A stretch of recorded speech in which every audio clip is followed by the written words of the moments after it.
How to order alcohol on Swiggy. Well, hello everybody, welcome back into the channel. Let me guide you through quick and easy and how you can order alcohol on Swiggy.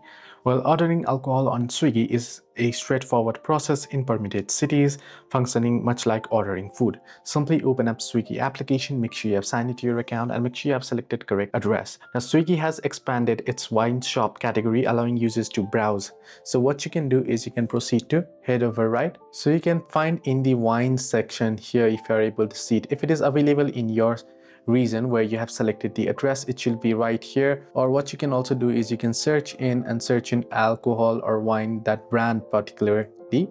So you can proceed to select it. Once you select it, you want to select the wine shops category. Look for the dedicated wine shops icon, which appears when the service is active in your area.